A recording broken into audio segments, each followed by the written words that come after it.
Hi. People are complaining and stuff.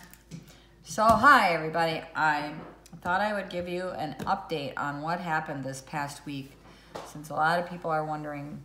If you're on my Facebook, you know I was in the hospital and was having problems with blood pressure and stuff, and thought I'd just give you all an update so you know what's going on. So, last week I went in for a really great checkup with my oncologist, my 5-year checkup. I am 5 years NED, no evidence of disease. Yay me, that's awesome. While I was there, my temperature was up just a little bit, had a low grade temp of 100.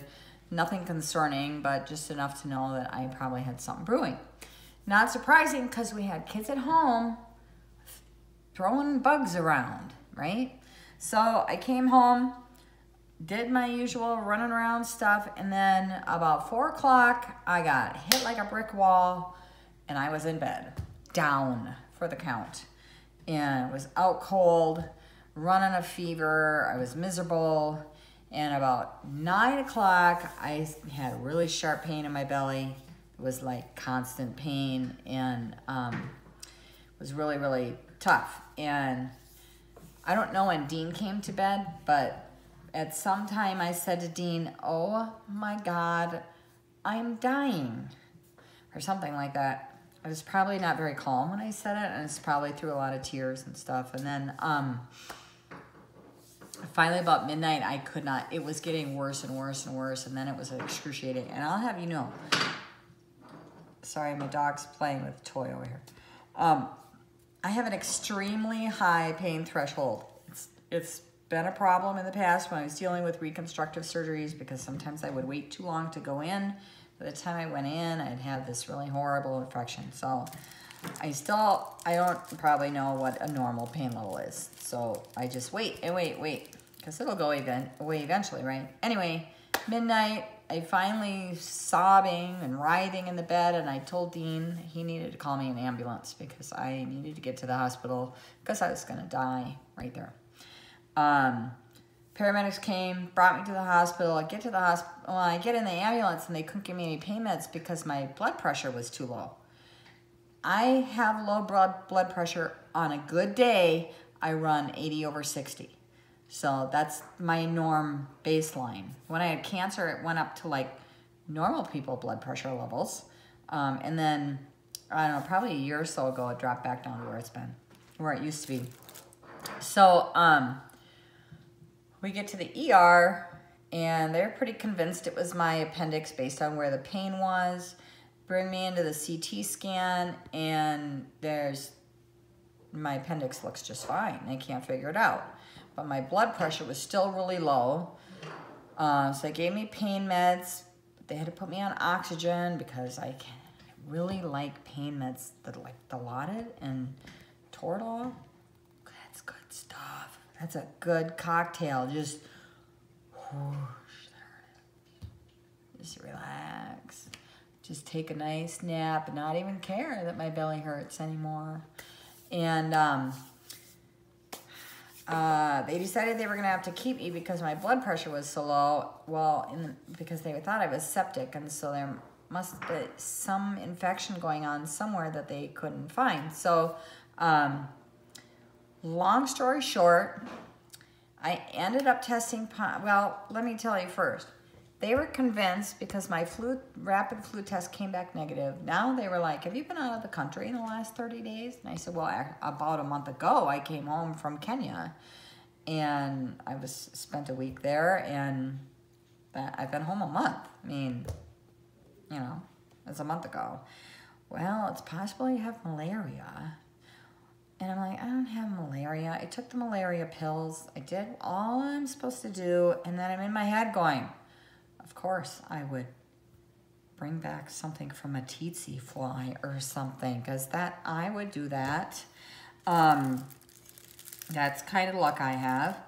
So they spent the next 24 hours looking for some rare thing, obscure disease or infection or bacteria or parasite that I picked up in Kenya.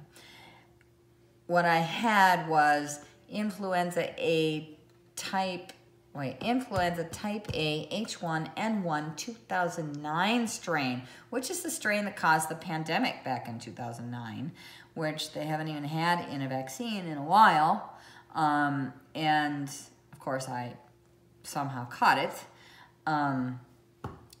And while I was at home in bed shivering from my 104-degree fever, the small surgical hernia that I have had for several years got some fat tissue in it that's strangulated.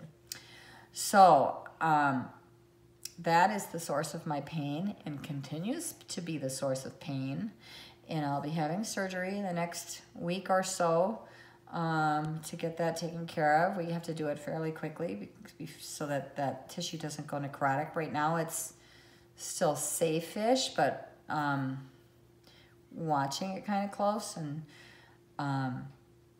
if they don't do it in the next few days, that could be a problem, because I can tell it's going to be a problem. So that's that.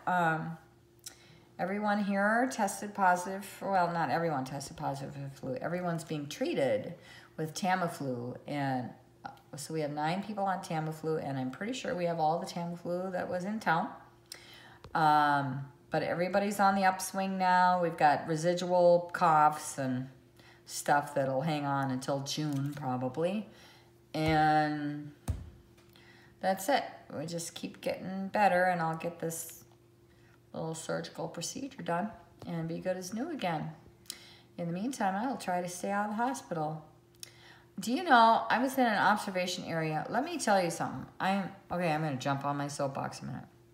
So I was at United Hospital in St. Paul, in the observation area where there are 12 beds.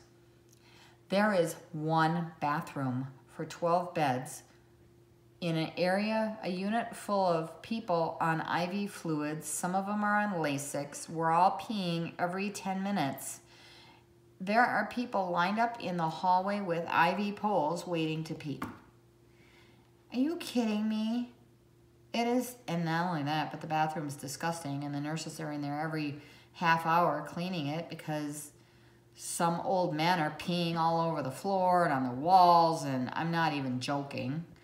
Oh my God, it was bad. So anyway, United Hospital, shame on you. Come on. 1 bathroom for 12 beds with IV fluids. That's good planning. Anyway, that's why I'm having my surgery. I just won't be in that unit. So that's what I know. That's the update. I'm getting better. We'll get better. I promise not to lift anymore or shovel any more snow like I tried to do today. Dean yelled at me. And so that's all I know. Have a good rest of your night. Bye.